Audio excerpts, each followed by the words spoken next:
Welcome to Standing Firm's Workplace Violence Policy Best Practices Briefing. My name is Susan DeGregorio, and I'm Standing Firm's Employer Services Coordinator. Today's briefing is approximately 15 minutes long. So let's get started.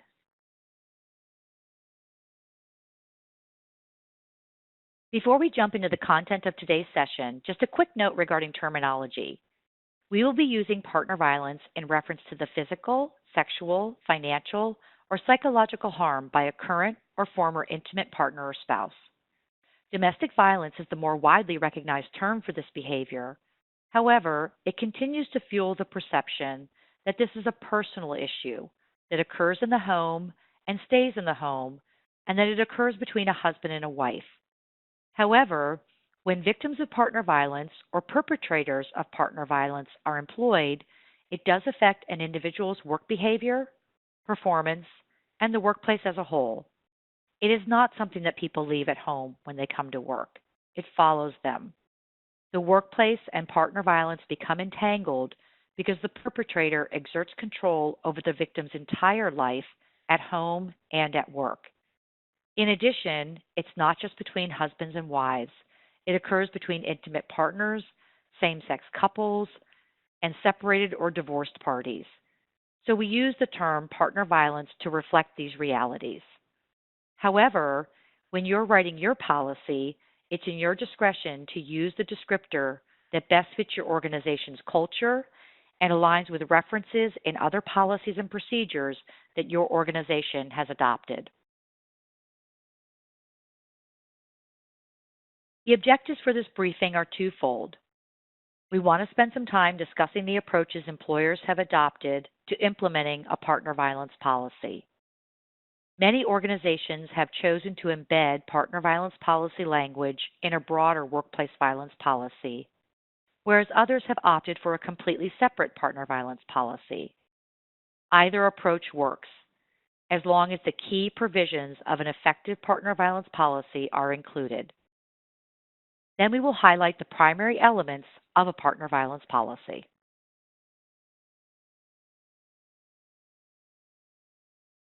Occupational health researchers have identified 4 types of workplace violence, and recently a 5th has been added: ideological violence.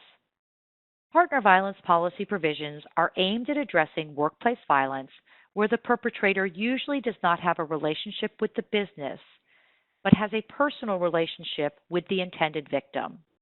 We say usually because in some instances the perpetrator is known in the workplace. And it's important to note that according to the Department of Labor, 27% of workplace violence events have roots in partner violence.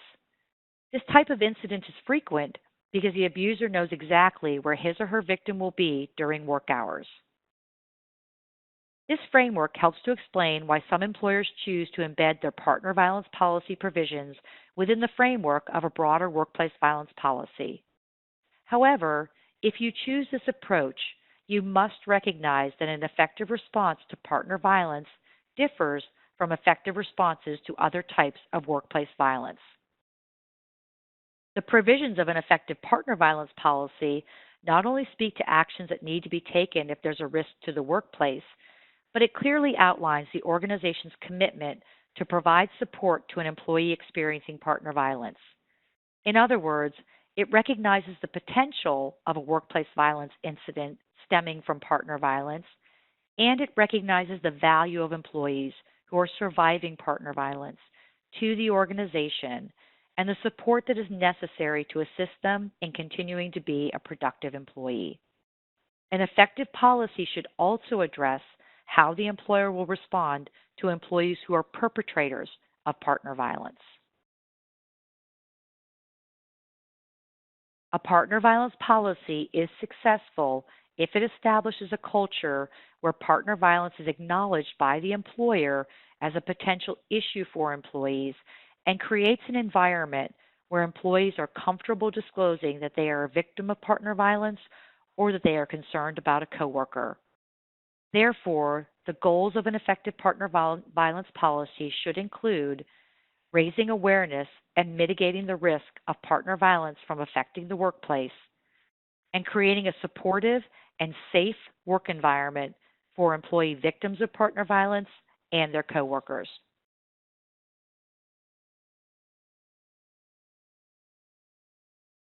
As you can see, there are 8 primary elements of a partner violence policy. During the remainder of this session, we're going to speak specifically to a statement of confidentiality, reporting and referrals, training and resources, and the employer response.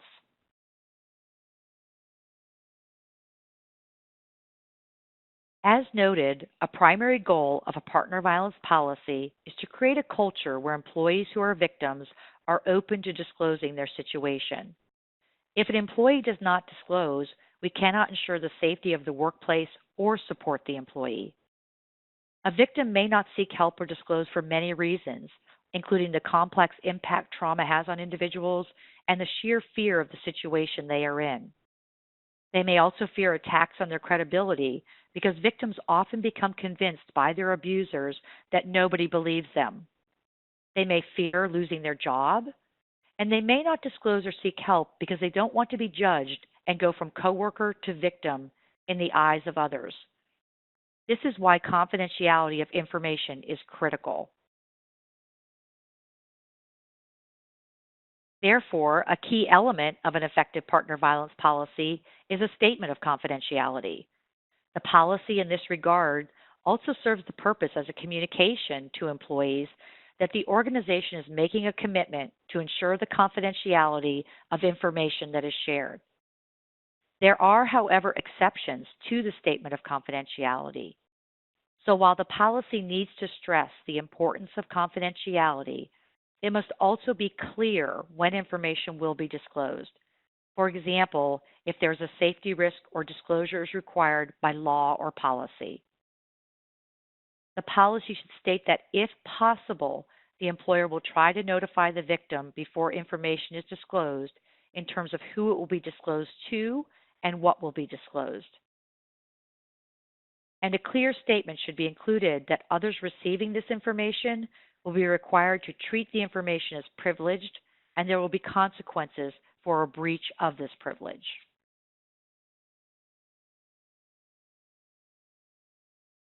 For the reporting and referral section of the policy, action steps need to be provided for both employees experiencing partner violence and employees who have information about a victim or perpetrator of partner violence. For employees in both these situations, the policy should designate a specific person, team, or department as the primary resource for reporting. It also needs to state that there will be no retaliation for disclosing or reporting. As we have discussed, a primary goal of a partner violence policy is to create a culture where self-disclosure is encouraged, as is self-reporting by coworkers of concerns or behaviors they have witnessed. So if you're embedding your partner violence policy provisions within a broader workplace violence policy, make sure you assess any mandated reporting requirements in the broader policy and how they would apply in a partner violence situation.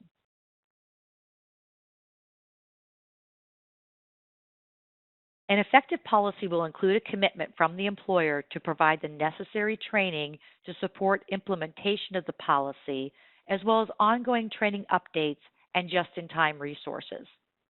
While some policies may be effectively rolled out via email alone, Standing Firm's experience is that training, in-person, webinar, and web-based, is the best practice when implementing a partner violence policy due to the nature of the issue it's designed to address. The training content will vary by audience, as different groups within the organization will have different responsibilities as it relates to the policy. In addition, the training requirements and methods used to train will vary by audience based on logistics such as location or precedent in terms of how your organization typically implements policies and trains employee groups. And finally, critical to training is ensuring people are aware of the internal and external resources that are available to assist individuals who are potential victims or perpetrators of partner violence. Therefore, these resources need to be clearly identified and accessible prior to any training.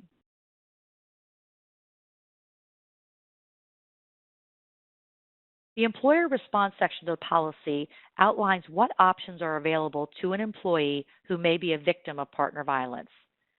The policy will state the extent to which leave and reasonable accommodations will be made for a victim. It will outline the steps that will be taken if creating a workplace safety plan is a necessary step, and identify what an employer will do if they are listed as a place the perpetrator is not to come under a protection from abuse order. It will acknowledge potential necessary changes to employee benefits, as well as how to access unemployment insurance if the victim is unable to stay employed with the organization. And it will speak to work performance. With or without accommodations, the employer can expect that the individual perform the duties of his or her job.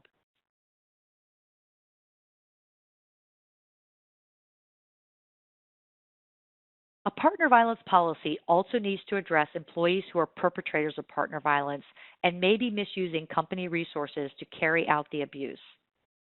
An organization's partner violence policy needs to define those activities by perpetrators that it will not tolerate and their inconsistency within a broader code of conduct the employer expects of all employees as a condition of their employment. If an employee is perpetrating partner violence in the workplace against another person and it is reported, then the partner violence policy should spell out the steps the organization will take to address the situation.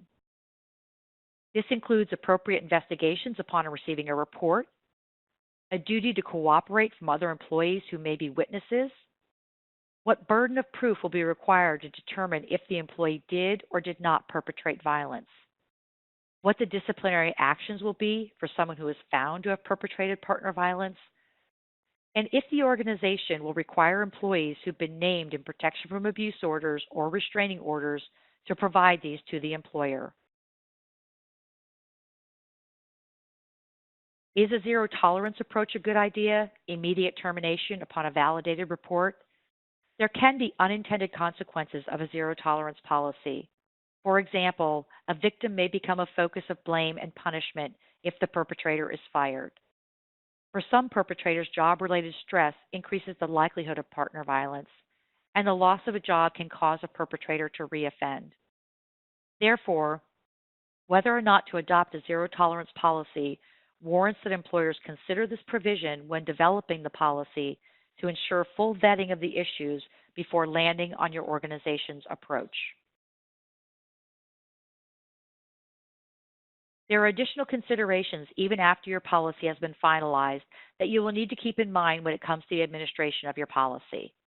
If you do business across state lines, make sure you reference state and local laws regarding workplace protections specific to partner violence, as well as local resources for employees in those locations.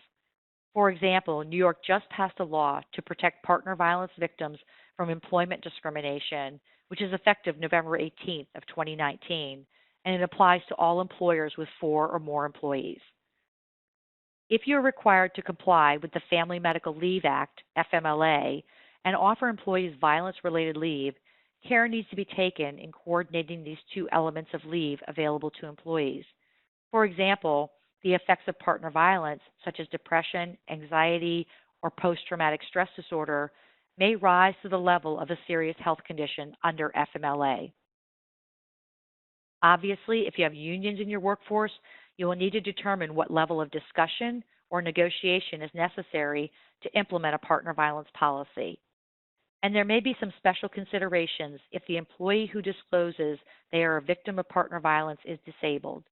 The Americans with Disabilities Act prohibits discrimination against employees who are disabled, and an employee's lawyer could argue that being a chronic victim of partner violence constitutes a disability.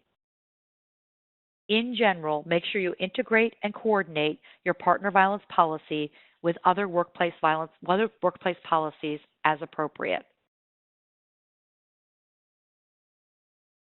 Thank you again for participating in today's briefing. To review some key takeaways from today's session, you don't want to be in a reactionary mode when partner violence comes to the workplace. A response plan is necessary. And a partner violence policy is the first step. It creates a culture where employees can access support and safety is a priority. However, The policy is only as successful as the procedures which support the policy implementation and administration. If your organization is a premier member of Standing Firm, you can access our model partner violence policy on our website, www.standingfirmswpa.org, and log into the member portal. If you have any questions or need additional information, don't hesitate to contact us via our website. Thank you again for your participation.